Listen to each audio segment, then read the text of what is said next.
Saravá, seja bem-vindo, seja bem-vinda aqui à nossa terceira semana, onde a gente vai falar um pouquinho sobre a Umbanda e o Espiritismo. É muito importante entender um pouquinho do Espiritismo para conseguir diferenciar o que é Espiritismo e o que é Umbanda. Assim como fizemos na semana anterior, falando desta relação entre a Umbanda e o Candomblé. O Espiritismo guarda semelhanças e diferenças com a Umbanda. Então, em comum do Espiritismo com a Umbanda, a gente tem a mediunidade e a comunicação com os espíritos. O Espiritismo é um segmento, Umbanda é outro segmento. Então vamos entender o que é Espiritismo. A palavra Espiritismo ela foi criada, foi cunhada. É um neologismo criado por um homem que ficou conhecido no mundo todo por Allan Kardec. Mas você deve saber que o nome dele não era esse. O nome dele era Hippolyte Léon Denisard Rivail. E ele era francês, que entre 1854 e 1857 deu início ao que a gente conhece como Espiritismo, no qual ele criou essa palavra para identificar sua doutrina codificada em 5 livros. Mas então, quem é este homem? O que ele criou? O que ele codificou? O que é o Espiritismo? E ele mesmo diz, para coisas novas é necessário que crie novas palavras. Então todos aqueles que creem no Espiritismo, que creem em algo além da matéria, são espiritualistas. Mas aqueles que seguem a doutrina de Allan Kardec, estes são chamados de espíritas. São aqueles que praticam o espiritismo. E este francês, ele era um cientista na França, vivendo numa época pós-Revolução Francesa, e ele fazia parte de um movimento chamado positivismo. Allan Kardec era um positivista, e por vários momentos nas suas obras, a gente vê ele falando, segundo o espírito positivista ou o espírito positivo, ou o espírito do positivismo. E esse espírito diz a respeito de uma maneira de ver o mundo. E esse movimento do positivismo era um movimento que fazia crer que tudo no mundo pode ser explicado por meio da ciência e que por isso a ciência há de substituir a religião, pois a religião é algo criado para o homem, para explicar as coisas que ele desconhece, por meio de dogmas, e que mesmo a religião também, no seu tempo, substituiu a antiga magia e as antigas mitologias. E muitos teóricos faziam crer que a magia sempre foi para a superstição do homem, e tendo medo das forças da natureza, desconhecendo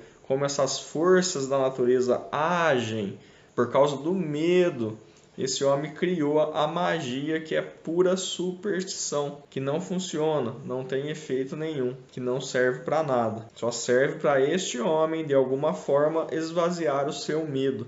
Isso, nós não aceitamos essa teoria com relação à magia. Cremos sim que a magia é a manipulação de forças, poderes e mistérios que trabalha principalmente com esses elementos no mundo natural, no mundo astral, e essa é a nossa crença. Mas Allan Kardec é de uma época em que a Revolução Francesa, o movimento em que o povo tomou o poder da França, com o apoio dos intelectuais da época, que eram os iluministas, eles derrubaram a monarquia, derrubaram a igreja. Fizeram crer que durante muito tempo a comunidade científica fez crer que a religião é pura superstição. E Allan Kardec vem dessa linhagem, vem de uma linhagem de Revolução Francesa que derrubou então a igreja. Vem de uma linhagem de iluminismo, vem de uma linhagem de cientistas, de positivistas. Então este é o perfil de Allan Kardec. Allan Kardec também trabalhou no Instituto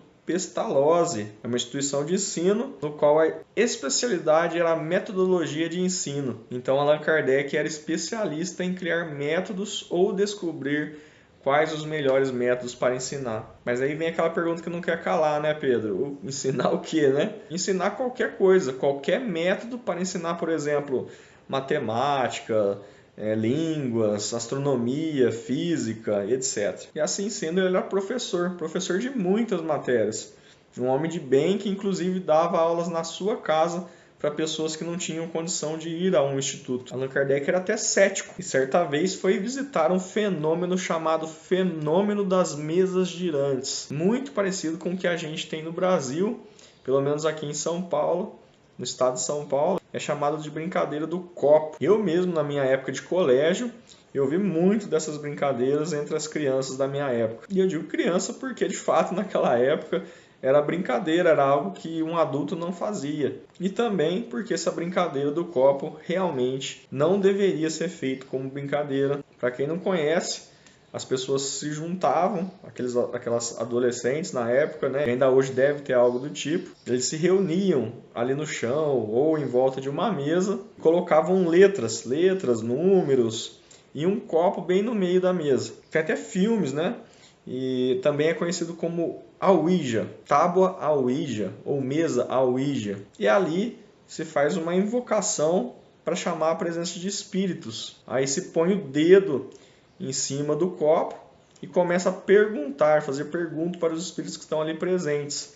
E aí o copo vai se deslizando até as letras e uma pessoa fica responsável por anotar frases ou palavras que estão sendo ditas por aqueles espíritos. E na França eles faziam uma brincadeira muito parecida e que se chamava mesa girante. As pessoas sentavam em torno de uma mesa, faziam perguntas para a mesa e a mesa respondia sim ou não. E a forma da resposta da mesa era justamente girando. Ela girava sozinha para um lado ou para o outro.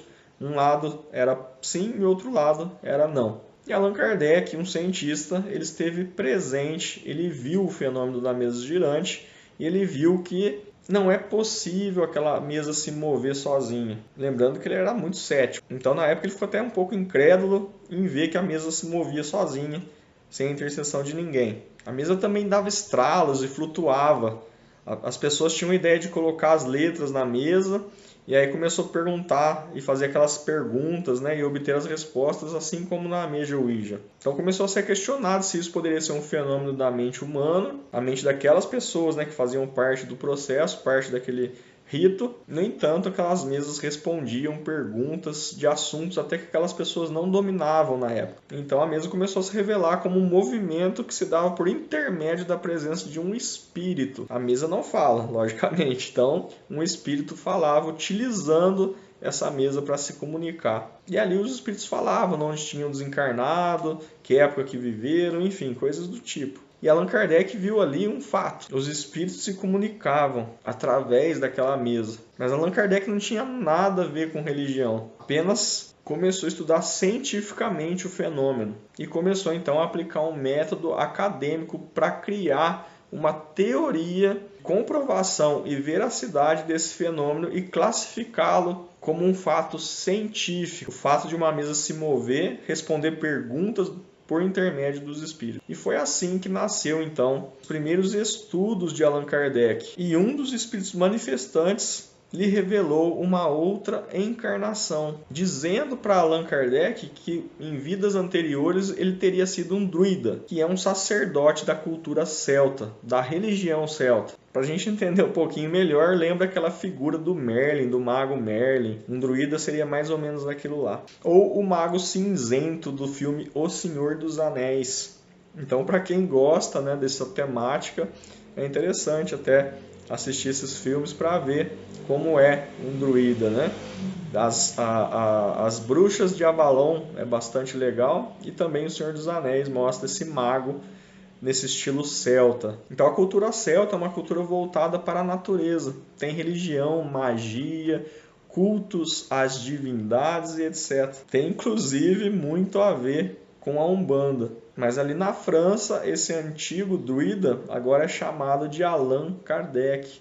E é um cientista, um cético e um positivista. E indo mais além das mesas girantes, Allan Kardec também pôde verificar que algumas pessoas davam comunicação direta. Viu que algumas pessoas poderiam ouvir os espíritos, outras conseguiam ver os espíritos e outras pessoas ainda conseguiam escrever mensagem dos espíritos. E Allan Kardec, logicamente, que foi ficando fascinado com tudo isso. E ele queria se aprofundar nessa temática e nesses estudos. Então, ao longo dos anos, dos meses, Allan Kardec foi identificando quais pessoas eram mais confiáveis para ele para se comunicar com os espíritos e tirar todas as suas dúvidas para criar e formular uma base científica. E voltando a lembrar que Allan Kardec é um especialista em metodologia, então ele conseguia criar métodos facilmente. E Allan Kardec estava ali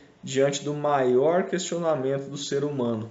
Allan Kardec viu a comunicação com os espíritos e a possibilidade de responder às questões existenciais do ser humano. Por exemplo, aquelas perguntas básicas que todo mundo faz.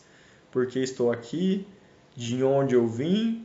Para onde eu vou? Por que é que a gente nasce neste mundo, neste planeta Terra? E para onde que a gente vai depois da morte? E Allan Kardec, ele viu a possibilidade de ter essas respostas respondidas sem a estrutura da religião, que naquele momento era uma estrutura de muitas superstições, onde os rituais são vazios, onde os símbolos, os signos não servem para nada, onde a magia não tem fundamento. E o que importa para Allan Kardec é a comunicação com os espíritos e o que eles podem responder sobre essas questões da nossa existência. Então, com esses estudos e essas pesquisas de Allan Kardec, surgiu ali os primeiros questionamentos para com esses espíritos que se manifestavam. Então, a partir daquele momento que ele começou a obter aquelas respostas, ele já viu que não era mais a palavra morte que deveria ser aplicada, apenas desencarne. E aí começaram a surgir outras questões. Temos outras vidas? Nós reencarnamos várias vezes?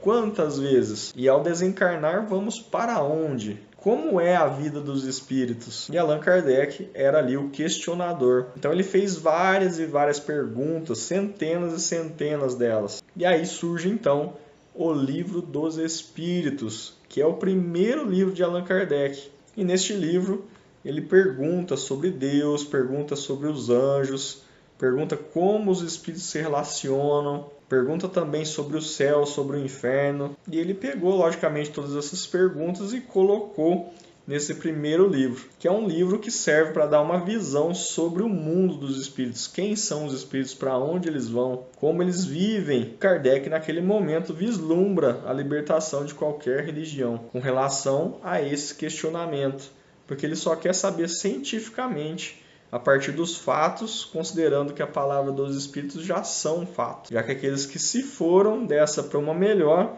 voltaram para contar como é. E com o lançamento do Livro dos Espíritos, vai se formando grupos de pessoas que vão formando uma sociedade espírita fundamentada nos estudos científicos de Allan Kardec. E nessa nossa primeira parte, é isso que eu gostaria de falar para você. Toma uma aguinha, vai no banheiro e volta aqui rapidão para a gente ir para a segunda parte do que é a Umbanda e o que é o Espiritismo. Axé.